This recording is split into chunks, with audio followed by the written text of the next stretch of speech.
Callum Ashlock didn't look at his daughter Raven with love. He looked at her the way a cattle rancher looks at livestock past its prime, something to offload before it costs more to keep than it's worth. 220 pounds, he said, signing the contract without looking up. His pen scratched across expensive paper. Each stroke was deliberate, final. But the Ashlock blood is still pure. Take her as payment for the 28 million. I have done waited with her. for this moment. Raven stood in the corner of her dreamed of it. father's study, Let this trying to fire make witness herself our invisible. bond. A skill she'd spent 22 years perfecting.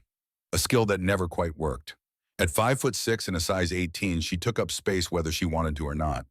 The gray wool dress she wore pulled tight across her hips. Her father had chosen it 3 years ago, right after her mother died. Modest, he'd said. What he meant was less of you to look at. She kept her hands clasped in front of her stomach. White knuckles, tight jaw, eyes fixed on the Persian rug beneath her feet. The rain outside hammered against the study windows like fists demanding entry. It was midnight. The manor felt hollow around them, all dark wood and darker secrets. Across from her father sat a man who didn't blink. His name was Thorne Ravencroft. He wore a charcoal suit that probably cost more than Raven's entire wardrobe. His skin was pale in that way that suggested he avoided sunlight as a lifestyle choice, not a preference. When he looked at Raven, his eyes were the color of winter fog. Full ownership, Thorne asked. His voice was dry as old paper. You understand what that means, Mr. Ashlock. It means she's your problem now. Callum poured himself another glass of scotch. His hand shook. Just slightly, just enough for Raven to notice. Do whatever you want with her. Drain her, breed her. Lock her in a basement? I don't care. Just make sure my debt is cleared. Raven felt something crack inside her chest. Not her heart breaking. That had happened years ago in smaller fractures until there wasn't much left to break. This was different. This was the sound of a door closing. The final one. The one she'd been waiting for since she was 12 years old, and her mother whispered from her deathbed, "Your father will never love you, darling." But that doesn't mean you're unlovable. It means he's incapable. Thorne Ravencroft turned slowly. His gaze swept over Raven. Not her face. Not yet. He looked at her body the way one might assess the carrying capacity of a pack animal. Volume, song, mass, utility. The contract stipulates blood rights and breeding potential, Thorne said, still looking at Raven. Given her substantial build, there should be adequate supply for both. Callum laughed. It was an ugly sound. Oh, there's plenty, trust me. She's useless for anything else. Can't marry well. Doesn't fit the family image. Cost me a fortune in tailoring bills. But blood, oh, he raised his glass in a mock toast. He's got that in abundance. Raven closed her eyes. I knew this day would come, she thought. I've known since I was old enough to understand that love was a commodity I couldn't afford in this house. When she opened her eyes, Thorne was standing. Pack your things, Miss Ashlock, he said. There was no cruelty in his voice, just efficiency. One suitcase, no jewelry, no heirlooms. You won't need them where you're going. Raven looked at her father one last time. He was already turning away, walking toward the liquor cabinet, dismissing her the way he'd dismissed every report card she'd brought home, every conversation she'd tried to start, every silent plea for just a scrap of acknowledgement that she mattered. Dad, she whispered. He didn't turn around. Please. Callum Ashlock poured another drink. You'll finally be useful to this family, Raven, even if it's just as payment for my mistakes. The ride to Nightshade Spire took 3 hours. Raven sat in the back of a black car with windows tinted so dark she couldn't see out. Couldn't see the world she was leaving behind. Maybe that was a mercy. She'd packed quickly. One suitcase, her books mostly, the leather-bound copy of Ovid's Metamorphoses her mother had given her, a journal with half-finished thoughts, the cashmere sweater she'd bought herself last Christmas, the only piece of clothing she'd chosen without her father's approval. Thorne Ravencroft sat across from her in silence. He didn't try to make conversation. Didn't explain where they were going or what would happen when they arrived. He simply watched her with those fog-colored eyes, occasionally glancing at a phone that glowed blue in the darkness. Raven pulled the Ovid from her bag, opened it to a passage she'd memorized years ago. The mind is its own place and in itself can make a heaven of hell, a hell of heaven. Actually, that was Milton, not Ovid, but the sentiment felt right. You read Latin? Thorne's voice cut through the silence. Raven looked up startled. Yes, some. My mother taught me before she died. Unusual skill for someone your father considered useless. There it was. The first acknowledgement that she was a person, not just cargo being transported. Raven closed the book. My father considered a lot of things useless. Intelligence, compassion, books that didn't have stock prices in them. She paused. Me. Thorne tilted his head. And what do you consider useful, Miss Ashlock? Survival, Raven said quietly. I've gotten very good at that. Something flickered across Thorne's face. It might have been respect or pity. In the darkness, it was hard to tell. Good, he said. You'll need that skill where we're going. The car turned off the main highway onto a private road. Raven felt the incline as they climbed. Up and up into mountains she couldn't see. When they finally stopped, Thorne opened the door. Cold air rushed in. It smelled like rain and salt water and something older. Something that made the hair on Raven's arm stand up. Welcome to Nightshade Spire, Thorne said. Raven stepped out. The structure before her looked like someone had taken a Gothic cathedral and a modern skyscraper and fused them in a fever dream. Black stone and glass, sharp angles that seemed to cut the sky, towers that disappeared into low-hanging clouds.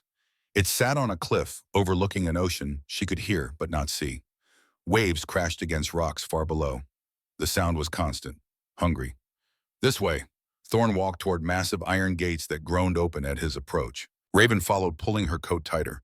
The wind here was personal. It found every gap in fabric, every vulnerability. They walked through corridors that echoed. The walls were lined with art that made Raven stop despite herself. A Caravaggio, a Rembrandt, a piece she didn't recognize but knew instinctively was priceless. The temperature inside was cold, not uncomfortable but maintained at a level that felt deliberate, preserved. Thorne led her through halls that twisted and turned until Raven lost all sense of direction. Finally, they stopped in front of two massive doors made of dark wood, possibly walnut, possibly something older than walnut. Thorne didn't knock. He pushed the doors open and bowed, just slightly. My lord, the payment from the Ashlock account has arrived. Raven stepped inside. The room was enormous. A study or library lit only by a fireplace that crackled with flames that seemed too blue to be entirely natural. Floor-to-ceiling windows lined one wall, revealing nothing but darkness and the occasional flash of lightning over the ocean. Standing by those windows looking out at the storm was a man. He was tall, broad-shouldered. He wore a simple white shirt with the sleeves rolled up, revealing forearms that were pale and corded with the kind of muscle that doesn't come from gyms. It comes from centuries of use. When he turned, Raven forgot how to breathe. Lionel Nightshade was beautiful in the way that winter is beautiful. Sharp, dangerous. Something you admire from a distance because getting too close means frostbite. His hair was white blonde, pulled back from a face of brutal angles, high cheekbones, a jaw that could have been carved from marble. But it was his eyes that made Raven's heart stutter. Silver blue, not human, not entirely. They held centuries in them, weariness and wisdom, and something that looked almost like loneliness. Ashlock, Lionel said. His voice was a low baritone that seemed to vibrate through the floor. I expected a wire transfer, perhaps some stocks. Certainly not. He trailed off, walking toward Raven. She forced herself not to step back, not to flinch. She'd spent her whole life being looked at like she was too much or not enough. This was just another variation on that theme. But Lionel didn't look at her body with disgust. He didn't look at her throat with hunger. He looked at her face, into her eyes, like he was searching for something specific and had just found it. He sold his daughter, Lionel said quietly. It wasn't a question. For $28 million.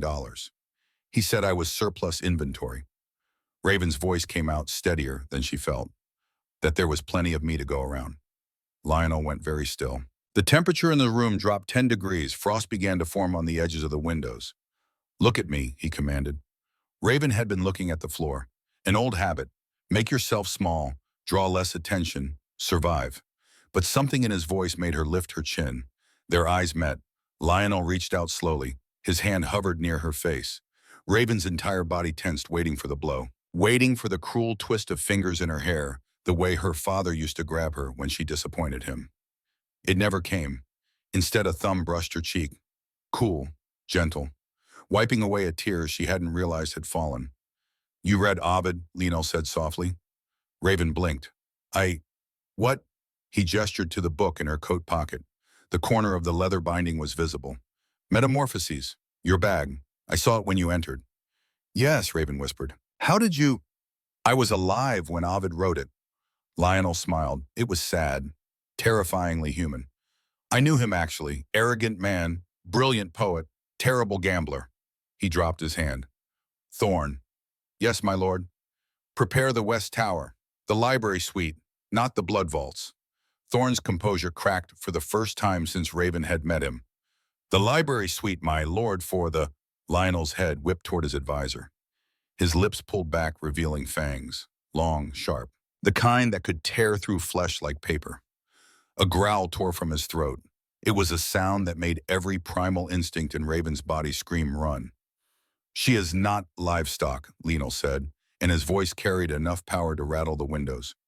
She is a guest in this house, and if anyone treats her with less than the respect owed to a person of value, I will personally ensure they regret existing. The room went silent. Even the fire seemed to dim. Do you understand me, Thorn? Yes, my lord. Thorn bowed deeply. Forgive me. The West Tower will be prepared immediately. He backed out of the room. The doors closed with a soft click, leaving Raven alone with the Vampire King. She was trembling, not from cold, from the sudden, overwhelming realization that she had no idea what was happening. Her father had sold her to a monster. The monster had just defended her. Nothing made sense. Why? The word escaped before she could stop it. Lionel walked to a small table, poured deep red liquid from a crystal decanter into a glass. Wine, Raven hoped. Probably not. You want to know why I'm not treating you like cattle? He took a sip, considering. Because you've been lied to for so long, Raven Ashlock, that the lie became your truth. He turned back to her. You think you're nothing because you take up space, because you're soft instead of sharp, because you don't fit in the boxes your father built for you. Lionel set down this glass. But I've lived 412 years. I've seen empires rise and fall. I've watched humanity worship 1,000 different definitions of worth. And I can tell you this with absolute certainty. He stepped closer. Worth isn't measured in pounds or dress sizes or how well you make cruel men comfortable. His eyes locked onto hers. It's measured in what you do when the world tells you you're worthless. And you, Raven, you survived. You learned Latin from a dying mother. You read Ovid in a house that valued nothing but money. You stood in that study tonight and didn't beg, didn't cry. You just endured. Raven felt something hot building behind her eyes. That's not strength, that's just giving up. No, Lionel said quietly. That's strategy.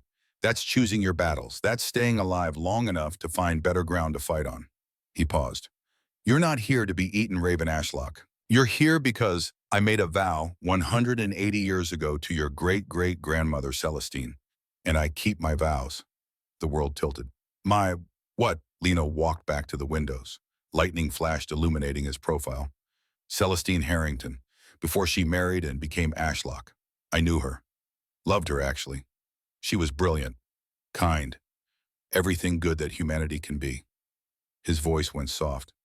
She chose mortal love, chose your great-great-grandfather. I respected that choice, but before she died, old happy, surrounded by grandchildren, she asked me for one thing. He looked back at Raven. She asked me to watch the bloodline, to intervene if it ever fell into darkness. If her descendants ever faced a threat, they couldn't survive alone. His jaw tightened. Your father selling you to pay gambling debts, that was the trigger. That was darkness. So here we are. Raven's mind was reeling. You love my great-great-grandmother. Yes. 180 years ago. Yes. And you've been watching my family ever since. Lionel inclined his head, from a distance, until tonight. This is insane, Raven breathed. This is vampiric.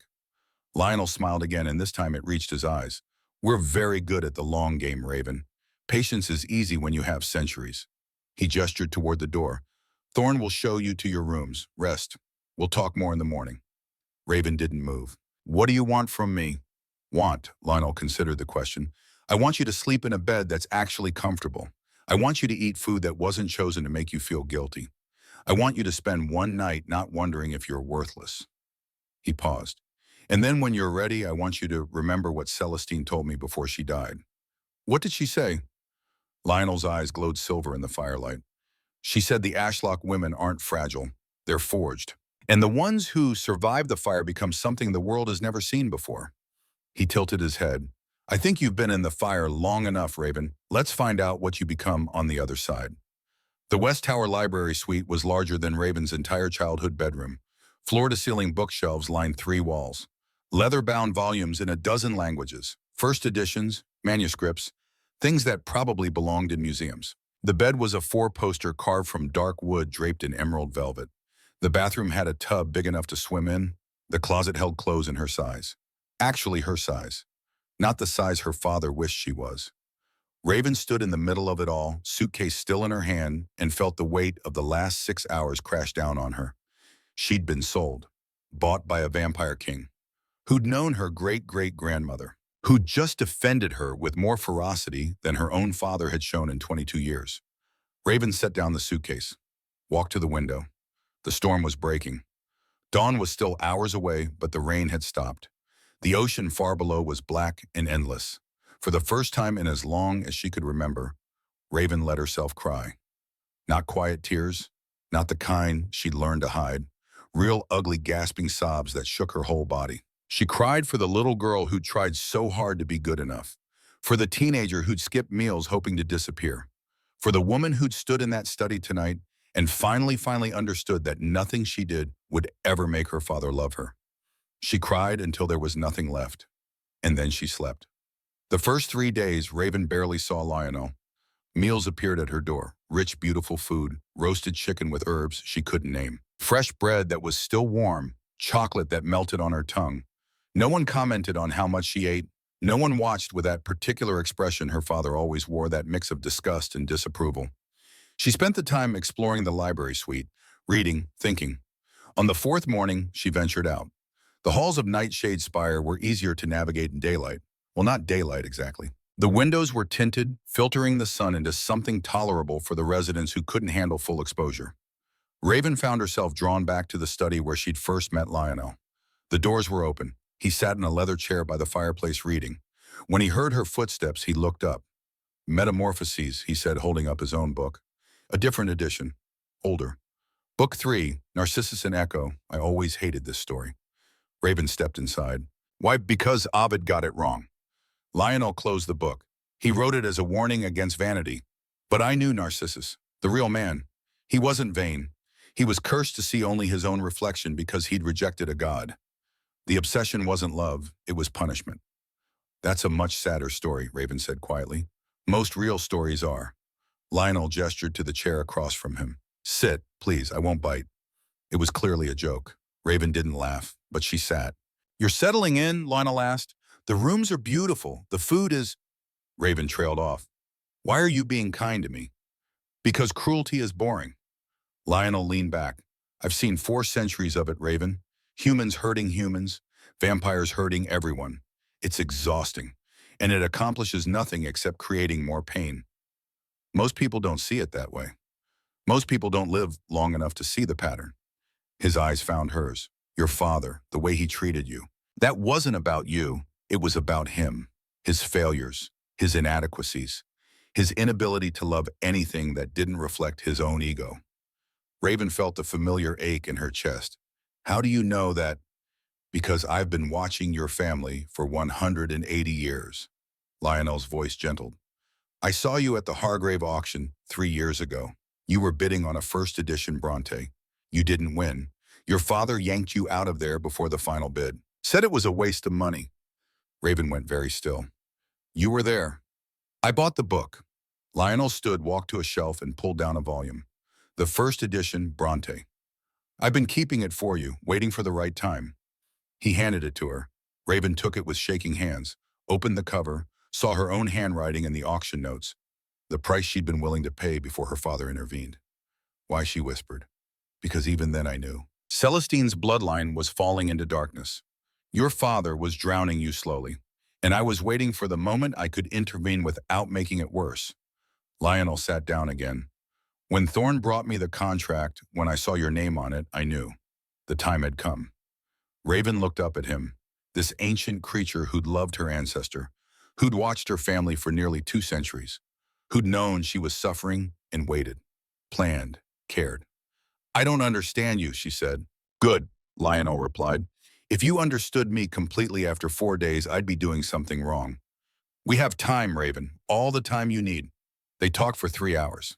About Ovid, about transformation, about the difference between change imposed and change chosen. Lionel asked her about Latin, about what else her mother had taught her.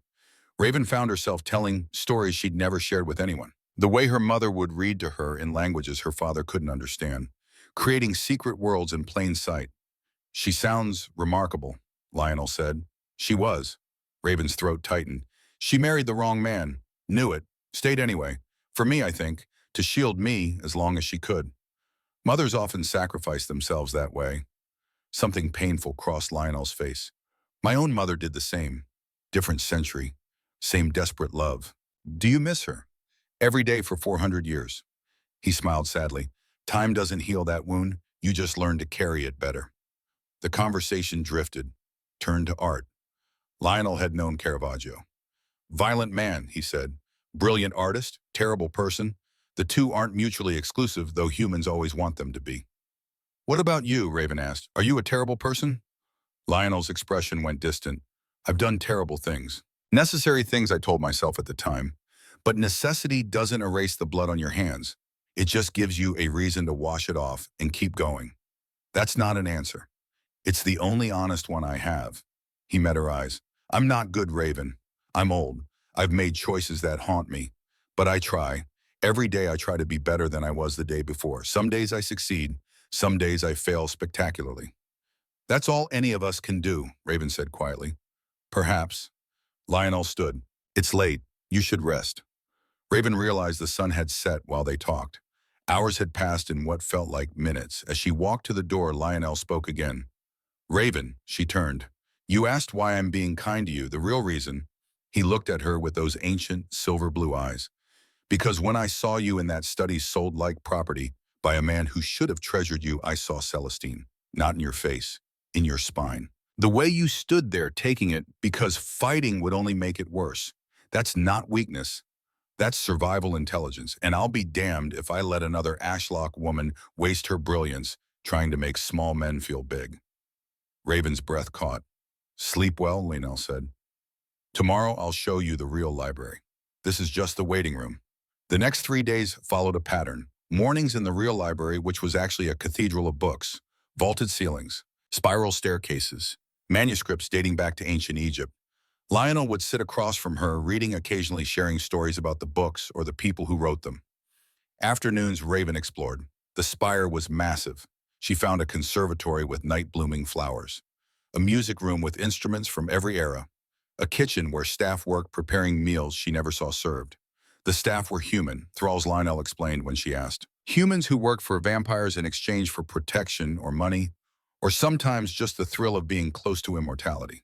They looked at Raven with curiosity, some with pity, none with cruelty. Evenings she and Lionel had dinner. He didn't eat, but he sat with her. They talked about everything and nothing. Philosophy, history, the best way to brew coffee. On the 7th night, something changed. Raven came down to dinner to find Lionel standing by the window, his posture rigid. Thorne stood beside him, holding a blood-red envelope sealed with black wax. What's wrong? Raven asked.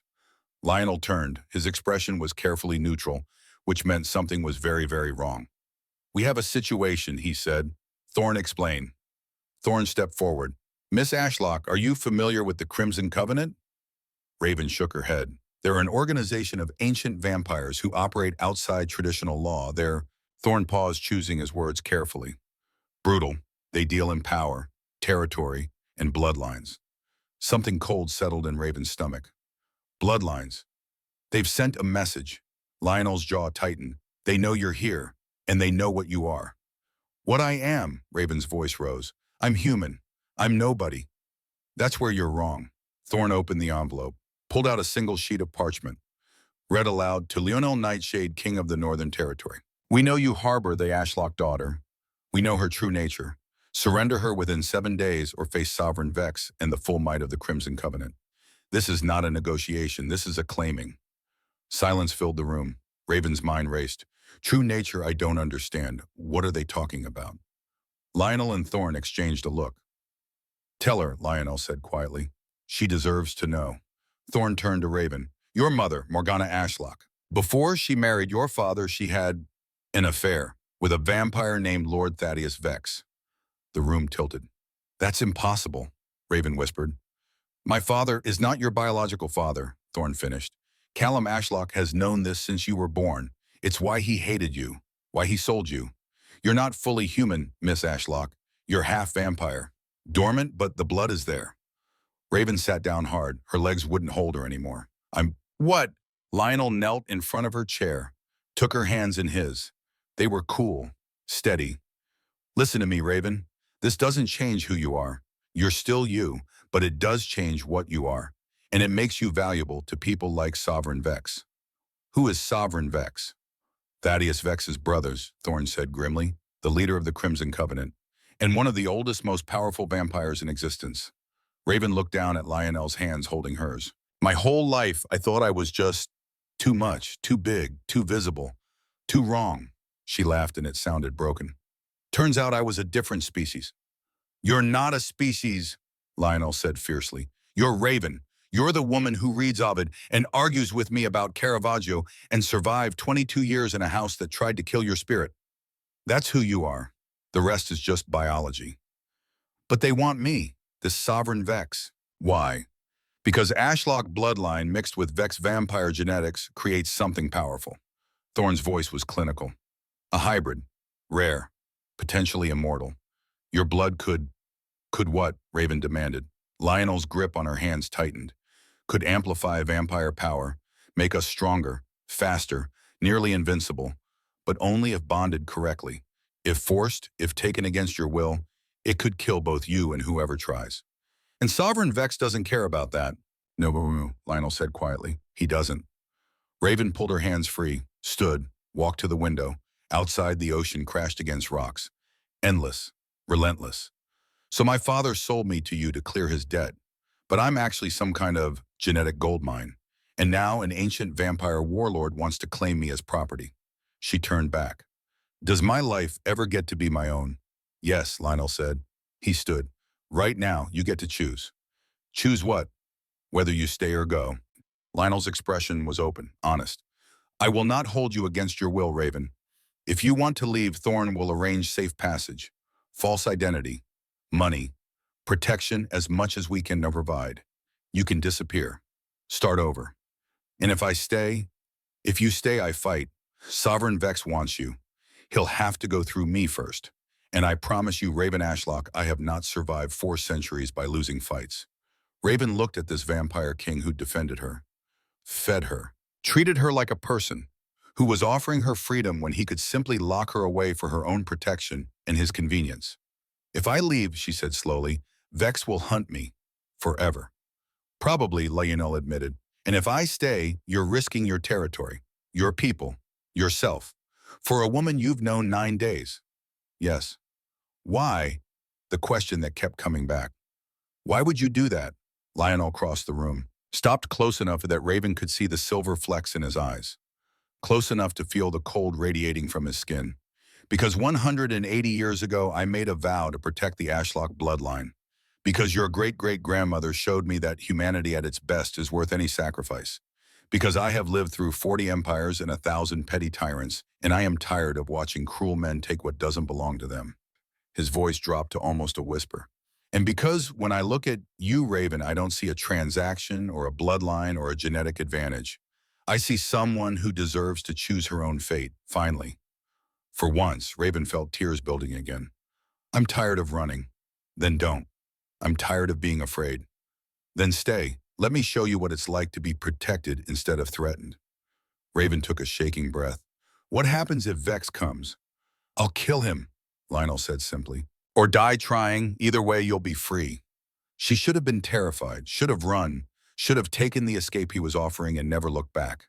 But Raven had spent 22 years running from herself, from her father's cruelty, from mirrors and scales and every cruel voice that told her she was wrong. She was done running. I'll stay, she said, but not because I need you to protect me, because I want to see what happens when I stop hiding. Lionel smiled. It transformed his face from merely beautiful to something that made Raven's heart stutter. Then let's find out together, he said. Thorne cleared his throat. My lord, Sovereign Vex demanded a response within 7 days. What should I tell him? Lionel didn't look away from Raven. Tell him the lady has made her choice, And if he wants to contest it, he knows where to find me. That's a declaration of war, my lord. Good, Lionel said. I've been bored for decades. A war might be interesting. Raven laughed. Actually laughed. It felt strange. Foreign. Good. You're insane, she said. 400 years of sanity would be the real madness. Lionel offered his arm. Come, let me show you something. He led her through the spire to a room Raven hadn't seen before. It was small, intimate, filled with portraits. My family, Lionel explained. The ones I lost. The ones I remember. He stopped in front of one. And this is Celestine. Raven looked at the portrait of her great-great-grandmother. The woman in the painting had dark hair, strong features, eyes that held intelligence and kindness in equal measure. She wore a simple green dress and smiled like she knew a secret the painter didn't. I see it now, Raven whispered. The resemblance. It's not in your face, Lionel said. It's in your spine, the way you hold yourself when you think no one's watching. Like you're carrying the weight of the world and refusing to let it break you. Raven looked at him. You really did love her. I did, Bud, for 30 years, until she died at 87, surrounded by children and grandchildren and a husband who worshipped her. Lionel's expression was bittersweet. It broke my heart, and I was happy for her. Both things can be true. I'm sorry. Don't be. She gave me the greatest gift. She showed me that love doesn't require possession. That caring for someone means wanting their happiness even when it doesn't include you. He turned to Raven. That's why I'm offering you freedom. Not chains, not obligation, just choice. Raven felt something shift in her chest, like a door opening, like light coming into a room that had been dark for too long. Thank you, she said quietly. They stood there in front of Celestine's portrait while outside the storm gathered. Somewhere Sovereign Vex was preparing. Somewhere war was coming. But in that moment, for the first time in her life, Raven Ashlock felt like she was exactly where she was meant to be. The choice was made. Now she just had to survive it. The morning after Raven chose to stay, Thorn arrived at her quarters before sunrise. He carried a leather-bound book. Ancient, the kind that smelled like centuries. The king requests your presence in the vault, Thorn said. No preamble, no pleasantries. There are things you need to understand about what you are, what you carry. Raven followed him down through corridors that grew colder, down through passages carved from stone that predated the spire itself, down to a room that felt like stepping into the earth's memory. The vault was circular, lit by blue flames and sconces that didn't flicker. The walls were lined with artifacts behind glass. A Roman gladius, a Viking shield, a crown that might have belonged to someone important once. Lionel stood in the center waiting. Behind him, a table held vials of liquid that caught the light wrong. Too dark, too viscous. Blood. Sit, Lionel said, gesturing to a chair. His voice was gentle, but his eyes were serious. What I'm about to tell you will change how you see yourself, but it won't change who you are. Remember that. Raven sat. Thorn opened the ancient book, turned to a page marked with black ribbon. The text was handwritten in languages that shifted as Raven looked at them. Latin, Greek, something older. The Ashlock bloodline, Thorn began reading, originated in the Carpathian Mountains 900 years ago. A human woman named Ariana survived a vampire attack. She didn't turn, didn't die. Instead, something in her blood mutated, adapted, created an immunity. He looked up at Raven. Her children carried that mutation, weakened but present. Each generation it diluted further, until it became dormant, hidden, waiting. Lionel picked up one of the vials, held it to the light. Your great-great-grandmother Celestine carried that dormant gene, so did your grandmother, your mother, and you, Raven. But yours isn't dormant anymore. Why not? Raven's throat was dry. Because your mother's affair wasn't just with any vampire. Lionel set down the vial carefully. Lord Thaddeus Vex came from one of the oldest bloodlines in existence. Ancient, powerful. When his genetics mixed with your mother's Ashlock mutation, it created something that hasn't existed in 9 centuries. What? A hybrid genetic key, Thorn said. Your blood raven contains a compound that can amplify vampire abilities by a factor of 10. Strength, speed, healing, even our mental capabilities. One drop of your blood willingly given can transform an ordinary vampire into something extraordinary. For approximately 1 hour. Raven stared at them. 1 drop. Yes. What about more? Lionel's expression darkened. More is poison. A pint of your blood could kill a vampire, overload their system, burn them from the inside out. It's a weapon as much as it's a gift. But there's a way to metabolize it safely, Raven said, slowly remembering fragments of their earlier conversation. You mentioned bonding. True mate bond, Lionel confirmed. If you were to bond with a vampire, a complete bond blood exchange, soul recognition, your blood would no longer be toxic. It would integrate, permanently enhance. But that bond, he paused, it's rare, it can't be forced, and it's forever. Raven looked down at her hands, these ordinary hands that apparently carried something extraordinary. So I'm a weapon, a drug, and a potential mate for someone who wants power. No, Lionel said sharply. He knelt in front of her chair, forcing her to meet his eyes. You are Raven Ashlock. You are a woman with thoughts and dreams and a brilliant mind. The blood is something you carry. It is not who you are. Do you understand the difference? I'm trying to. Try harder. His voice gentled. Because Sovereign Vex will try to make you forget. He'll try to reduce you to biology, to genetics, to utility. And I need you to remember that you're more than the sum of your parts. Raven took a shaking breath. What does Vex want exactly? To breed you, Thorne said bluntly. Create an army of hybrids. Control them. He has them to overthrow the existing vampire power structure. He's been searching for the Ashlock bloodline for decades. When your father sold you publicly, it triggered alerts in networks we didn't even know Vex controlled. My father knew. The realization hit like ice water. He knew what I was. That's why he hated me. Not just because I reminded him of my mother's affair. Because I was valuable, and he couldn't profit from it safely. Until he could, Lionel said grimly. Calling you to me was his way of cashing out while destroying the evidence of his wife's betrayal. Two birds with one cruel stone. Raven stood, paced to the wall, pressed her palm against cold stone. How do we stop Vex? We prepare, Lionel said. We fortify. We gather allies. And when he comes, because he will come, we make sure you're ready. Ready how? Lionel and Thorne exchanged glances. There's a war council tonight, Lionel said. 12 vampire lords from allied territories. They're coming to assess the threat, to decide if defending you is worth risking their own lands. You're asking them to risk war for me. I'm telling them war is coming whether they like it or not, Lionel corrected. Vex won't stop with you. He'll use your bloodline to create an army. Then he'll come for all of us. Helping you is helping themselves. But they don't know that yet. No, Lionel admitted. They think you're just one human, one problem, one potential sacrifice to avoid conflict. Raven turned back to face them. You want me at this council. I want you to show them what I see, Lionel said. Someone worth fighting for. Someone who's more than genetics. Someone who has value beyond blood. And if I can't convince them, Lionel's expression went cold, then I fight alone, and they can deal with Vex's army by themselves after he's finished with me. The War Council convened at midnight in the Great Hall. Raven had never seen so many vampires in one place. 12 lords, each one ancient, each one radiating power like heat from a forge. They sat around a massive table carved from a single piece of obsidian. Behind each lord stood advisors, guards, witnesses. The room felt like standing in the eye of a hurricane. Calm on the surface, devastation waiting. Lionel sat at the head of the table. Raven stood behind him to his right, Thorne to his left. She wore a dress from the closet in her quarters. Deep navy, simple. It made her feel less like an oddity and more like a person.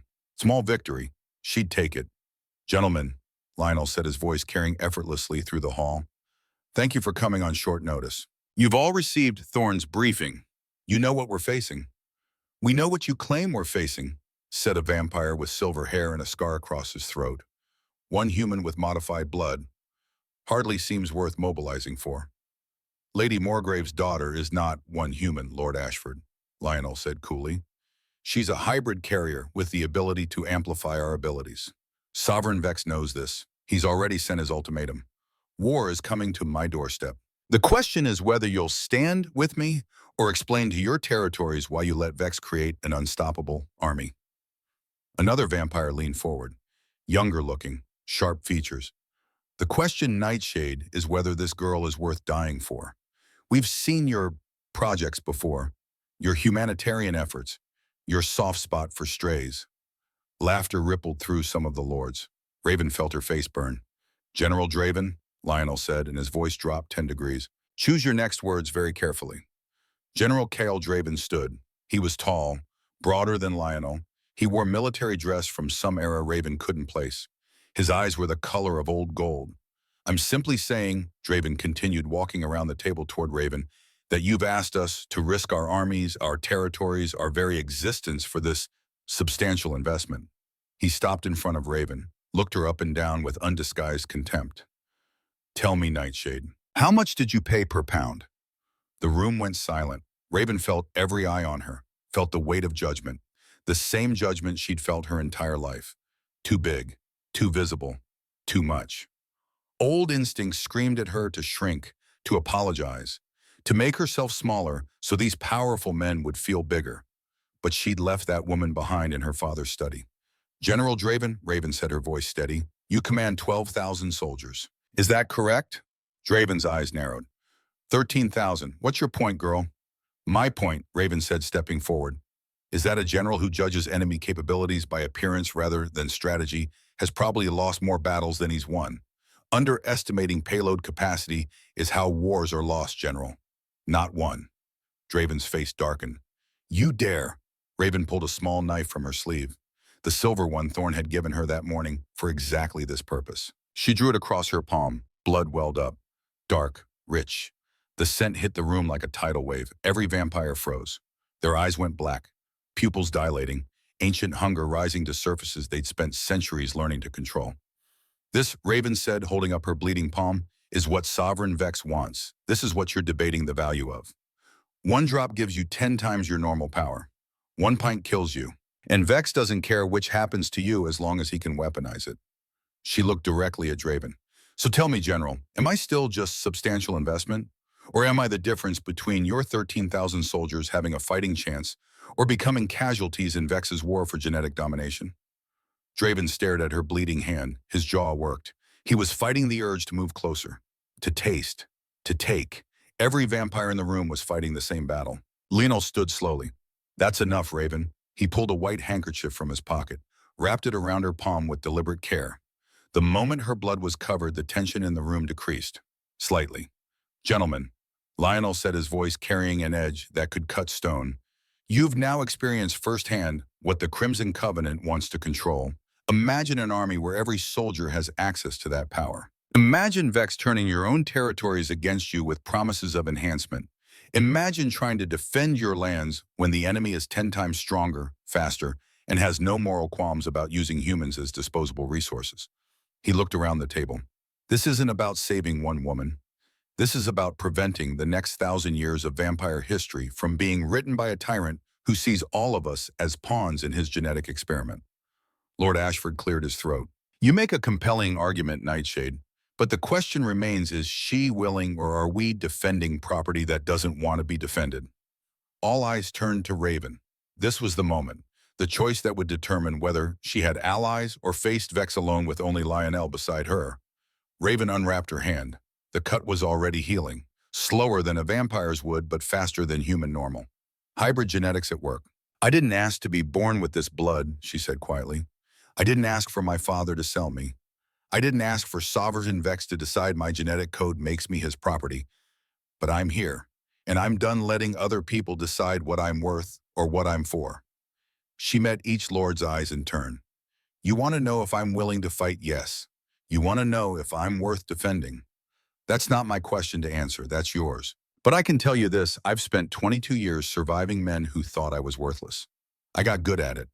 So if you want to abandon me to Vex because it's easier than standing up to a bully, fine. I've dealt with cowards before. She paused.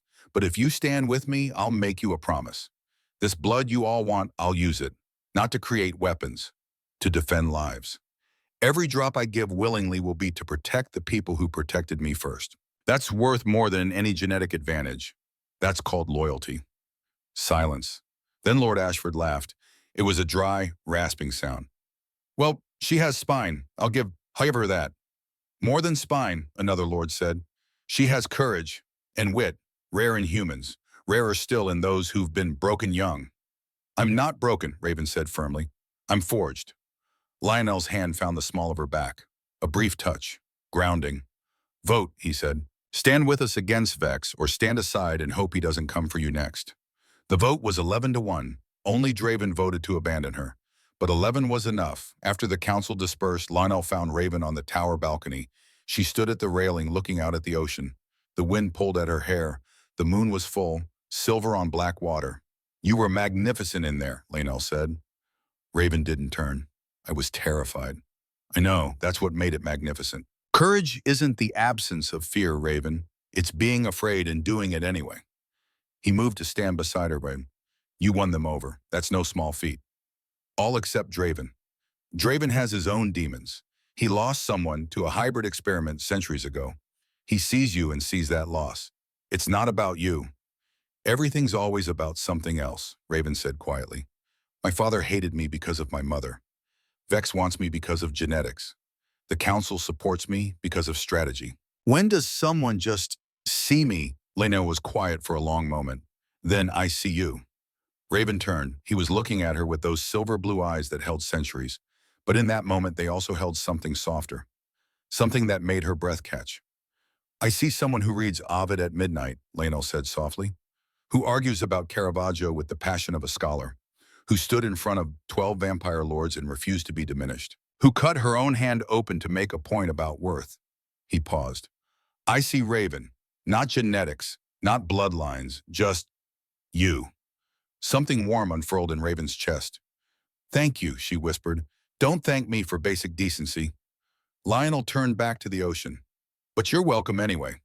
They stood in comfortable silence until Thorn's urgent footsteps shattered it. My lord, Thorn appeared in the doorway slightly out of breath. For a vampire, that meant he'd been running at inhuman speed. We have a problem. The problem was in the library, an ancient treaty, written in Sumerian cuneiform on clay tablets that predated most modern civilizations. It governed the relationship between vampires and werewolves, a fragile peace that had held for 800 years. That peace was about to shatter. There's a clause, explained Lord Ashford, who'd stayed behind after the council. He pointed to a section of the tablet. Right here, it nullifies the entire treaty if certain conditions are met. The werewolf packs are claiming those conditions have been triggered. They're mobilizing for war. What conditions? Lionel asked. That's the problem. None of our translators can read this dialect of Sumerian. It's ancient, rare. The scholars who specialized in it are all dead. Ashford looked frustrated. We've been trying for 3 days. Nothing. If we can't read it, we can't counter their claim, Thorn added. The werewolves have their own translator. They say it proves their case. War starts in 72 hours unless we can prove otherwise. Raven moved closer to the tablet. The symbols were worn, faded, but something about them tickled her memory. May I? She asked. Lord Ashford looked skeptical. You read ancient Sumerian? I read everything my mother's library had, Raven said, including a comparative linguistics text on Mesopotamian dialects. It was probably outdated, but she leaned in, traced the symbols with her finger not touching the precious clay. The room fell silent. Raven's mind worked, pulling from memories of late nights in her mother's study, books she'd read to escape her father's house, languages she'd learned because they took her somewhere else, somewhere she had value. It's not standard Sumerian, she murmured. It's Proto-Euphratean. The symbol for blood here, it doesn't mean literal blood, it means lineage, family. And this one, the werewolves translated as violation. But in this context, with this determinative, she squinted. It means misunderstanding, not violation, misunderstanding. She straightened. The clause doesn't nullify the treaty if vampires violate werewolf territory. It nullifies the treaty if there's a fundamental misunderstanding of territorial boundaries that both parties fail to clarify within a lunar cycle. Lionel stared at her. Are you certain? Reasonably. Raven pointed to 3 more symbols. See here, clarify, mutual, moon cycle. It's not about aggression, it's about communication. The treaty's founders built in a pressure valve. If tensions rise, both sides are required to meet and clarify boundaries before any blood is shed. Lord Ashford moved closer, studied the tablet, studied Raven's translation. Slowly he began to smile. She's right, he said. I can see it now. The determinatives change the meaning entirely. The werewolves either have a terrible translator or they're deliberately misreading to justify war. Which means, Lionel asked, which means we call for a clarification summit, Ashford said, under the original treaty terms. They have to agree, Weto. If they refuse, they're the ones violating the treaty, not us. Thorn was already moving to his desk, writing, sending messages, making arrangements. Lionel looked at Raven with something like wonder. You just prevented a war. Raven felt lightheaded. I just read some symbols. You read symbols that 12 vampire scholars couldn't decipher. You saw patterns they missed. You connected languages across 3,000 years. Lionel shook his head. Raven, do you understand what you just did? Helped. You saved approximately 50,000 lives, vampire and a werewolf combined, in under 5 minutes, using knowledge you learned from books in your mother's library. He moved closer. That's not genetics. That's not blood. That's brilliance. Raven felt tears threatening. I'm not brilliant. I just read a lot. You read a lot and retained it and applied it and saw what others couldn't, Lionel corrected. That's the definition of brilliance. Lord Ashford cleared his throat. Nightshade, I voted to support you because of strategy. Because Vex is a threat we all face. He looked at Raven. But I was wrong. You're not supporting her because she's useful. You're supporting her because she's remarkable. He bowed. Actually bowed. Miss Ashlock, you have my genuine alliance, not just my strategic vote. If Vex wants you, he'll have to go through House Ashford to get you. After he left, Raven sat down hard. The adrenaline was fading. The reality was sinking in. I prevented a war, she whispered. You did. With languages, with words, with intelligence and insight and the kind of mind that makes connections others miss. Lionel knelt in front of her chair again. He seemed to end up there a lot. Do you see now, Raven, you're not just blood. You're not just genetics. You're valuable because of who you are, what you know, how you think. Raven looked at him through blurred vision. My father always said my books were a waste, that learning languages was impractical, that I should focus on being less and knowing less and taking up less space. Your father was a fool who couldn't recognize treasure if it was bound in leather and sitting on his shelf. Lionel's voice was fierce, and I'm grateful for his blindness because it meant you ended up here, where people see you clearly. Raven laughed wetly. This is insane. A week ago I was being sold like cattle. Now I'm preventing supernatural wars with ancient languages. Life moves fast when you finally start living it, Lionel said. A knock interrupted them. Thorn entered, his expression grim. My lord, we have a visitor. He's demanding entry under flag of truce. An emissary from Sovereign Vex. He carries a formal challenge. The emissary was waiting in the entrance hall. He was tall, thin, dressed in black leather that looked like it had been stitched from shadows. His eyes were red, not vampire red, wrong red, sick red.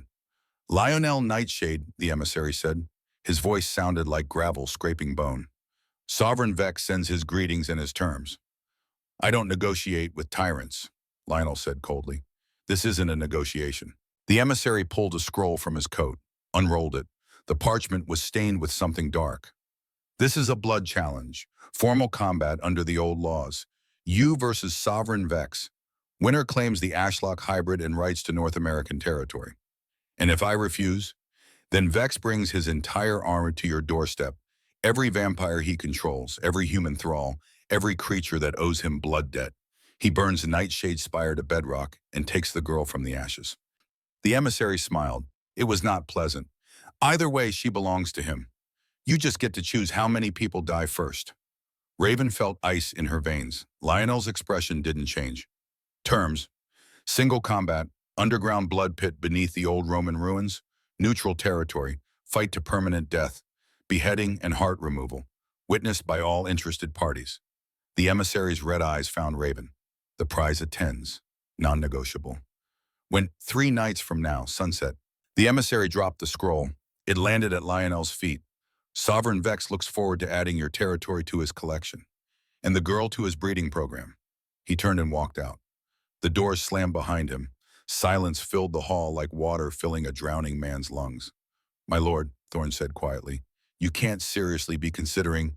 I'm not considering, Lionel said. I'm accepting. Send word to Vex. Tell him I'll be there. Lionel, no. Raven found her voice. You can't. He's ancient, powerful. You said yourself he's one of the oldest. I'm 412 years old. Lionel interrupted. I've survived 3 territorial wars, 2 vampire purges, and the fall of 7 empires. I am not afraid of Sovereign Vex. You should be, Raven said desperately. This is suicide. Lionel turned to her. His eyes were calm, resolved, sad. This is the only choice that doesn't result in thousands dead and you in chains. He touched her face gently. I told you I'd protect you. This is how. By dying. By fighting, there's a difference. He dropped his hand. Thorn, Assemble the training council. I have 3 days to prepare. Let's not waste them. After Lionel left to begin preparations, Raven stood alone in the entrance hall. She felt hollowed out, scraped clean, terrified. Thorne approached quietly. He's good, Miss Ashlock. The best fighter I've seen in 2 centuries. He has a chance. A chance isn't certainty. Nothing ever is. Thorne paused. But there's something you should know, something that might help. He led her to the archives, a room even deeper than the vault. The air here was so cold Raven could see her breath. Thorne pulled out a leather journal, worn, water-stained. Your mother's diary, he said. We recovered it from your father's house after the sale. Legal right of property transfer. Lionel was saving it for when you were ready. Raven took it with shaking hands. My mother's... Read the entries from 23 years ago, Thorne said softly. The truth about your father, your real father, is there. He left her alone.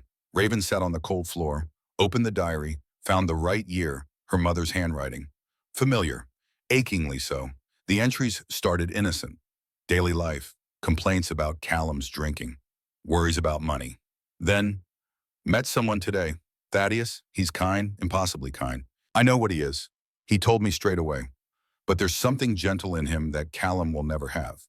Is it wrong that I'm drawn to that gentleness? Is it wrong to want to feel safe, even for a moment?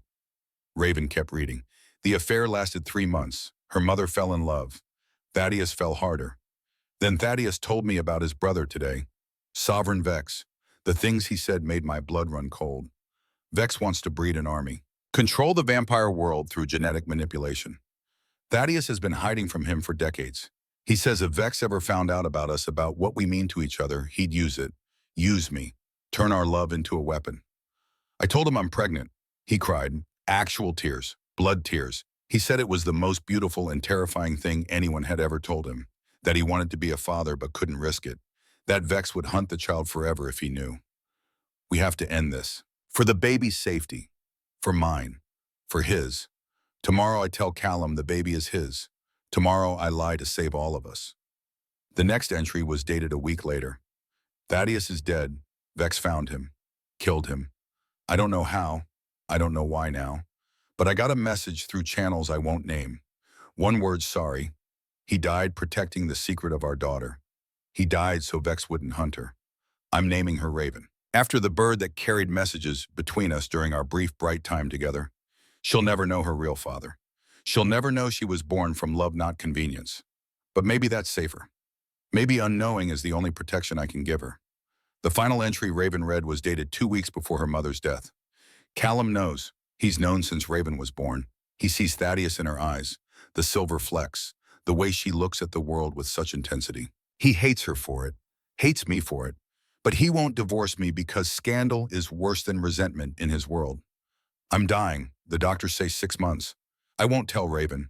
Won't burden her with grief before she's strong enough to carry it. But I'm writing this so she'll know someday. You were wanted, Raven. You were loved. Your father, your real father, died to keep you safe. And I would do it all again every moment of pain to have brought you into this world. You are not a mistake. You are not too much. You are exactly right. And somewhere in some way that transcends death, both your fathers are watching over you. The one who gave you life and died for you, and the one who, well, Callum made his choices. But Thaddeus chose love. Always. Raven closed the diary. She sat in the cold archive room and felt something shift inside her. Her whole life she thought she was a mistake, an accident, evidence of her mother's betrayal and her father's Callum's justified resentment. But she wasn't. She was wanted, chosen, protected. Thaddeus Vex died so his daughter could live unknown. And now his brother wanted to undo that sacrifice, wanted to use her for exactly what Thaddeus had died preventing. Raven stood. She wasn't going to let that happen. She found Lionel in the training hall. He was sparring with Thorne, moving with the kind of speed that blurred, each strike precise, controlled, deadly. When he saw her, he stopped. Raven, you shouldn't be... I read my mother's diary, she interrupted. I know what Thaddeus did, what he sacrificed. Lionel's expression softened. I'm sorry, I know that must be... I'm going with you, Raven said. To the blood pit, to witness. Absolutely not. It's non-negotiable according to Vex's terms. The prize attends. Raven stepped closer. I'm going, you can't stop me. I can lock you in this tower for your own protection, and I'll hate you for it. Raven held his gaze. Lionel, my real father died protecting me from Vex. I won't hide while you do the same. I'm witnessing. And if something goes wrong, she swallowed hard. I'm not running, not anymore. Lionel stared at her. Something warred behind his eyes. Protection, respect, fear, pride. Finally, he nodded. You come, but you stay behind the wards. You don't interfere, no matter what happens. I can't promise that. Then I can't let you come. Raven wanted to argue, but she saw the set of his jaw, the fear beneath the command. I'll stay behind the wards, she said quietly. Unless you're dying, then all bets are off. Raven, that's my terms, she said. You taught me that worth includes choice. This is mine. Lionel closed his eyes. You're going to be the death of me. Not if I can help it. He opened his eyes, reached out, pulled her into an embrace that was brief but fierce. 3 days, he murmured against her hair. 3 days to prepare, to make sure you're not orphaned twice. Raven held on tight. 3 days to prepare for a battle that would decide if she lived free or died in chains. 3 days to figure out how to save a vampire king who'd saved her first. 3 days until the blood pit. She intended to make them count. The 3 days before the blood pit passed like water through cupped hands. Lionel trained, morning, afternoon, night, until his movements became something more than fighting. They became art. Deadly precise, beautiful art. Raven watched when he led her, learned the language of combat without speaking it, the way he favored his right side by a fraction, the slight hesitation before committing to a killing strike. Mercy even in practice, even when mercy might get him killed. You're too kind, she told him on the second night. They sat in the library, her reading, him pretending to read while actually watching her. Kindness isn't weakness, Lionel said. It is when your opponent has none. He set down his book. Raven, if I win by becoming like Vex, what exactly have I won? She had no answer for that.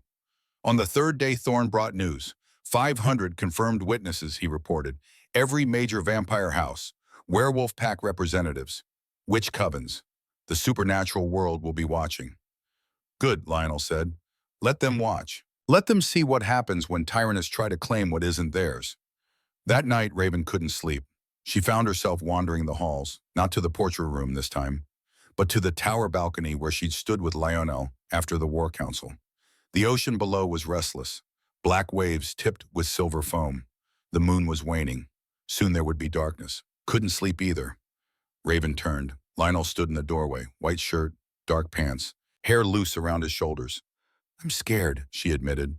He crossed to her, stood close enough that she could feel the cold radiating from him. So am I. You shouldn't have to do this. Fight for me. Risk everything. I'm not fighting for you. Lionel's voice was quiet. I'm fighting with you. There's a difference. I don't understand. You will. He looked out at the ocean. Tomorrow when we go to that pit, we're not going as king and property. We're going as equals. As partners. You standing witness isn't passivity. It's power. It's you choosing to see this through, to claim your own story. Raven felt tears prick her eyes. What if you die? Then you live. Lionel turned to her. You live brilliantly. You live loudly. You take up all the space you want, and you never ever let anyone make you small again. Promise me. Lionel, promise me, Raven. She looked into his silver blue eyes, saw centuries, saw fear, saw something that looked like love. I promise, she whispered. He pulled her into his arms, held her while the ocean crashed below and the stars wheeled overhead. Tomorrow would bring blood.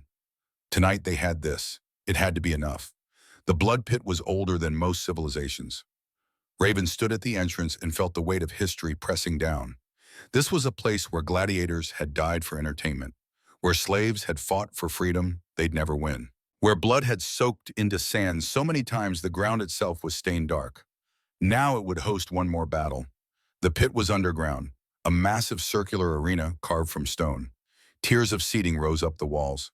At the top, open to the night sky, stars watched with cold indifference. Torches lined the perimeter.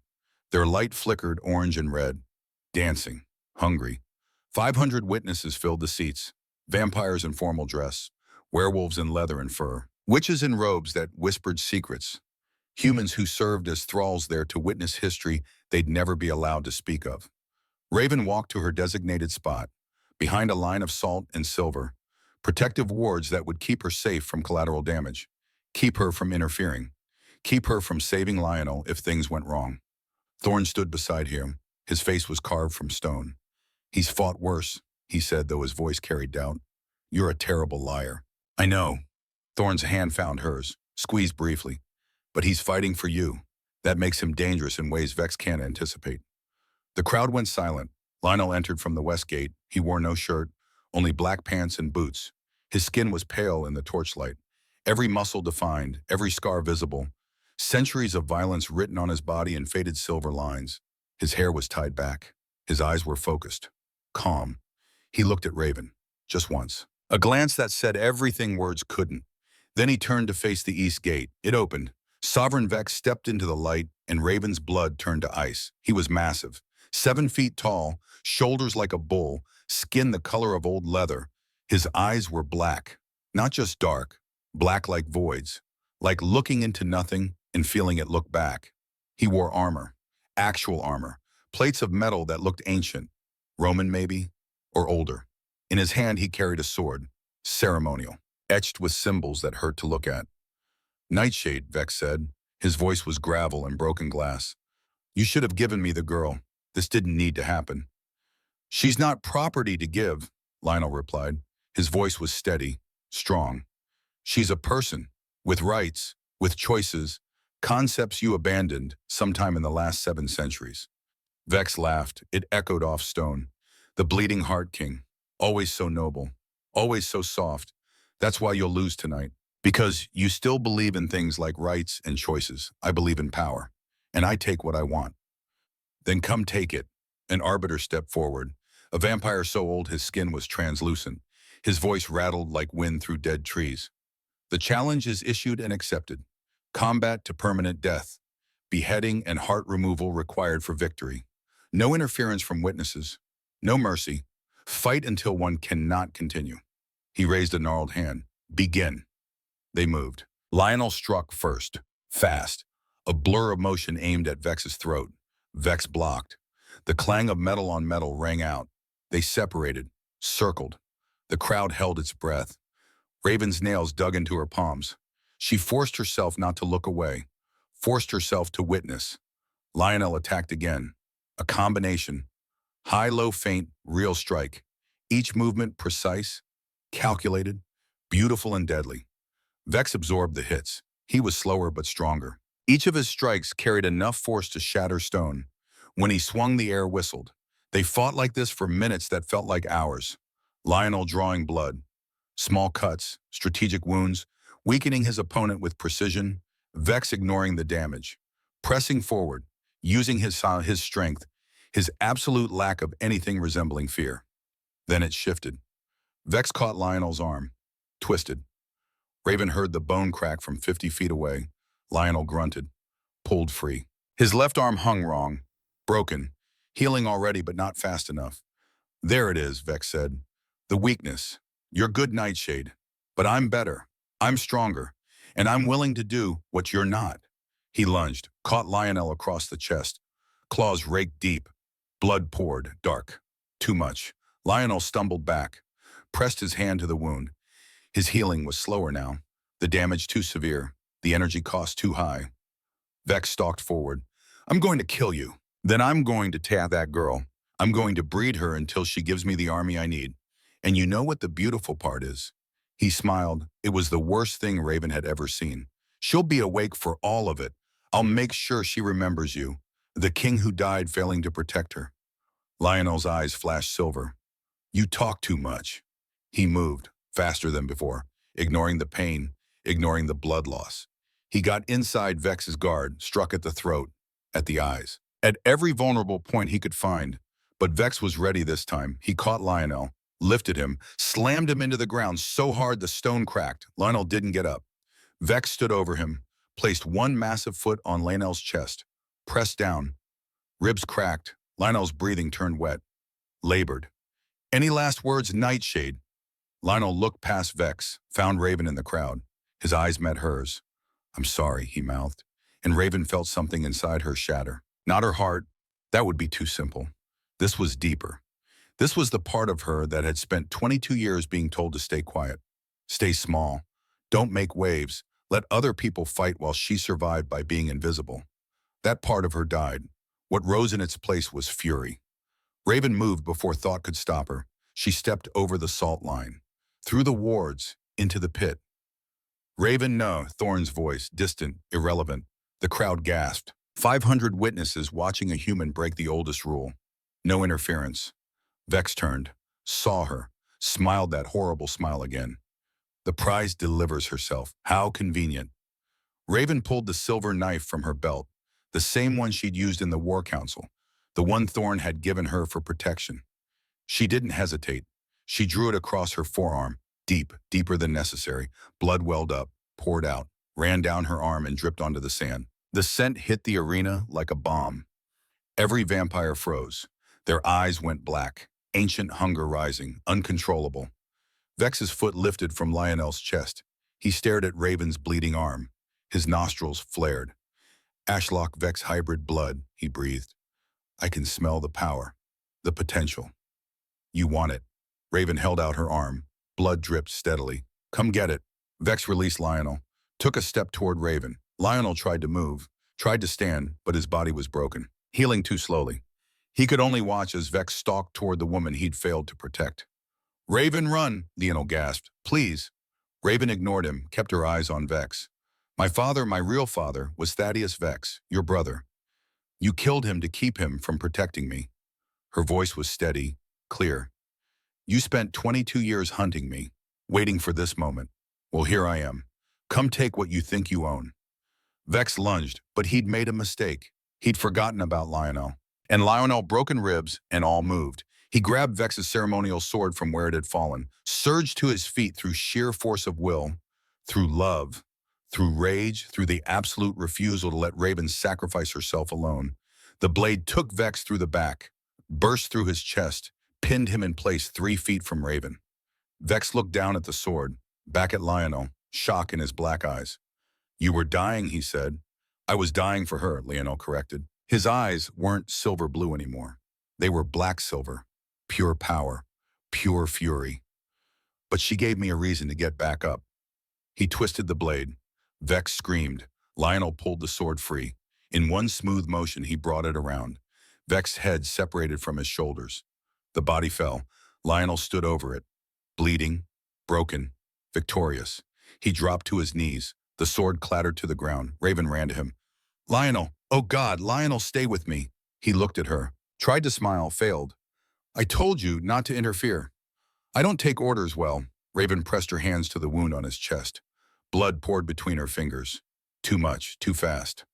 Thorne. Thorne was already there, kneeling, his hands joining hers, trying to slow the bleeding.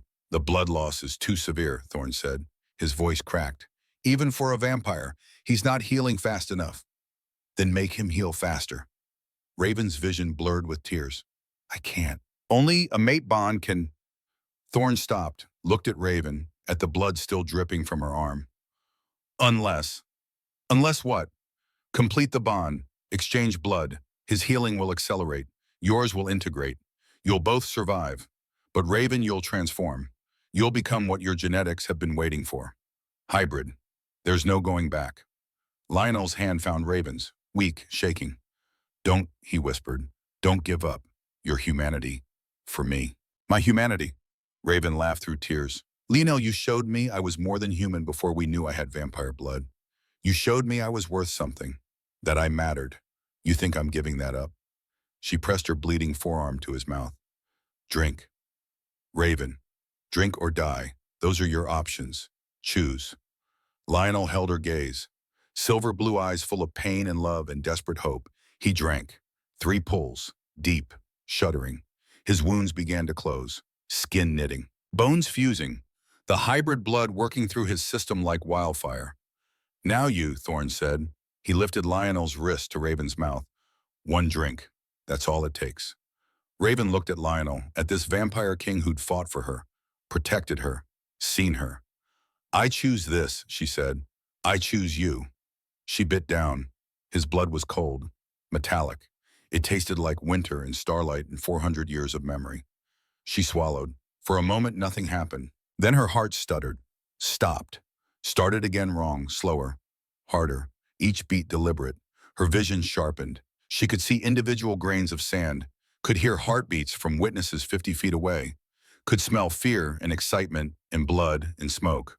Power rushed through her veins. Not vampire, not human. Something between, something new. Her back arched. She gasped. Thorn caught her as she fell. The transformation took 60 seconds. 60 seconds of her body rewriting itself at the cellular level. Bones strengthening, muscles adapting, senses expanding. Death and rebirth compressed into a minute that felt like eternity. She saw things in that minute.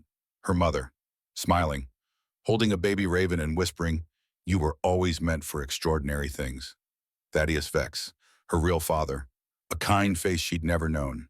He nodded once. Approval. Celestine, her great-great-grandmother, standing in sunlight. "You did it, darling. You forged yourself into something beautiful." Then Raven opened her eyes. The world was different, sharper, brighter, more. She looked at her hands. Same hands, but stronger, faster. When she flexed her fingers, she felt power coiled there. Ready. Her eyes found Lionel. He was sitting up, healed, staring at her with wonder. "Raven, I'm here." Her voice sounded the same, but there was an edge to it now, an undertone of power. "I'm okay." She stood, pulled him up with her. Around them, the arena was silent. 500 witnesses watching, waiting. Raven looked down at Vex's corpse, at the head separated from the body, at the blood pooling in sand. "Is it done?" she asked quietly. "Not quite." Lionel picked up the ceremonial sword, knelt, positioned the blade over Vex's chest. With one strike, he removed the heart. The body crumbled to ash. Ancient vampire, destroyed completely. Lionel stood, turned to face the crowd. "Sovereign Vex is dead," he announced. His voice carried to every seat. "His claim is ended. The Crimson Covenant's challenge is answered. Raven Ashlock is free." Silence. Then from the vampire section someone stood. General K.L. Draven, the same vampire who'd mocked Raven at the War Council, who'd called her investment, who'd voted against protecting her. He walked down the steps, into the pit, stopped 10 feet from Raven. Then he knelt. "I was wrong," Draven said clearly. "I saw cattle. I see a warrior now. Someone who stepped into death to save another. Someone who chose transformation over safety." He bowed his head. "I recognize the mate bond. I recognize the hybrid queen." One by one, the vampires stood, knelt, bowed their heads. The werewolves followed. Then the witches, then the humans. 500 witnesses, all kneeling to a woman who'd been sold as property 2 weeks ago. Raven looked at Lionel. He smiled, took her hand. Together, they faced their people. "Rise," Raven said, her voice carried, strong, clear. "I'm not your queen yet, but I will be. And when I am, things will change. No more selling humans. No more treating people like commodities. No more tyrants like Vex deciding who lives and whose property." She paused. "We're going to build something better. Together." The crowd erupted, not with fear, with hope. 6 months later, Nightshade Spire's Grand Hall had been transformed. 1,000 guests filled the space. Vampires, werewolves, witches, humans, every faction of the supernatural world represented. At the front, on a dais of black marble, stood 2 thrones. Raven ascended the steps. She wore midnight blue, velvet that caught the light like water. Her hair was loose, natural, beautiful. On her head, a crown of obsidian and silver. The hybrid crown, forged for her specifically. Lionel stood beside his throne. He wore formal attire but no crown. Tonight wasn't about him. Lord Ashford stepped forward.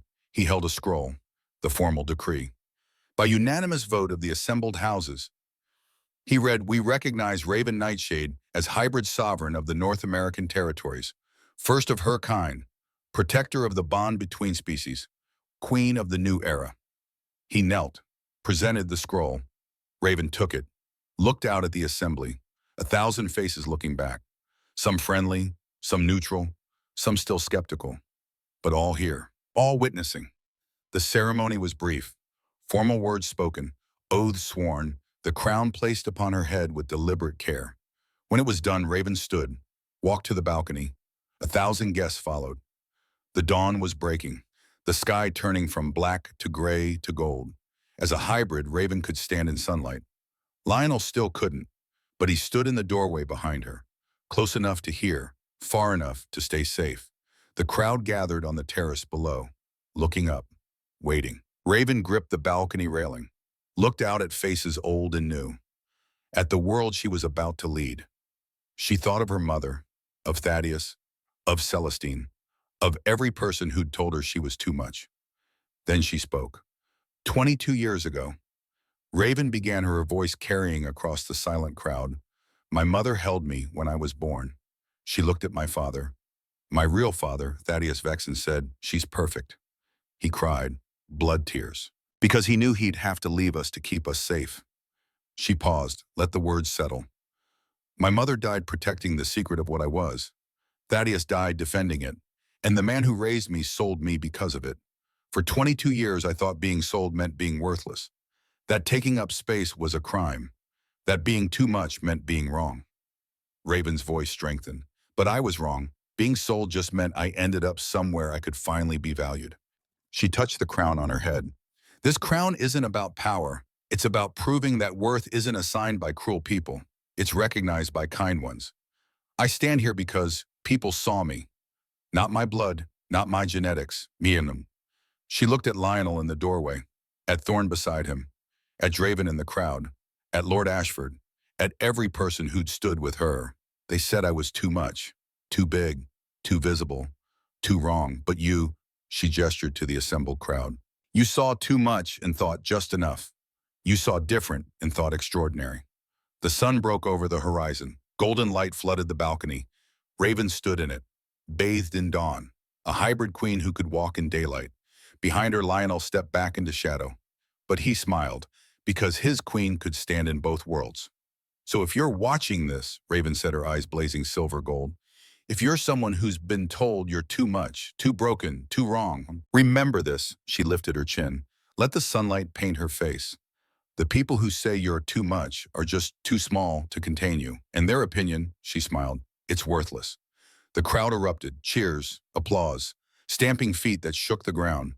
Kale Draven led 13,000 vampire soldiers in a salute. Long live the hybrid queen. The cry was taken up, echoed, became a chant that rose to the sky.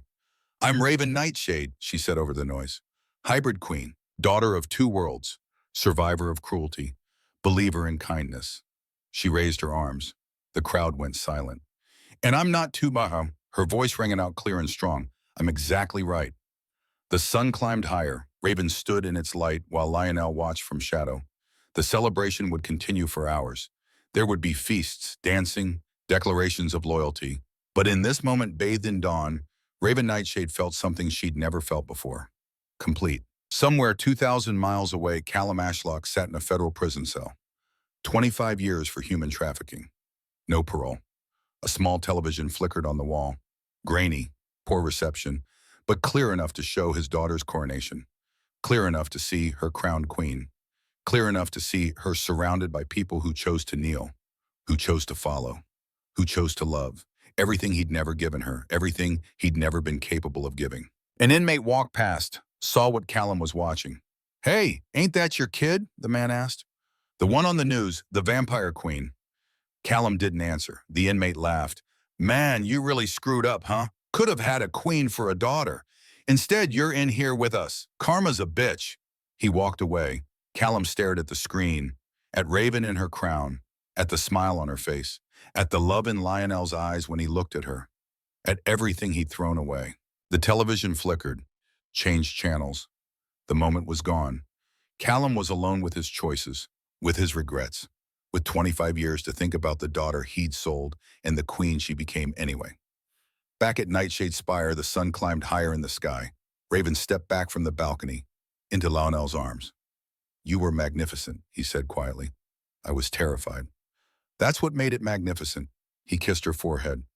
Raven Nightshade, my queen, my partner, my love. Lionel Nightshade, my king consort, my protector, my choice. She looked up at him. 412 years. Was it worth the wait? Every second, he smiled. Every century, every lonely night, every moment of wondering if I'd ever find this again.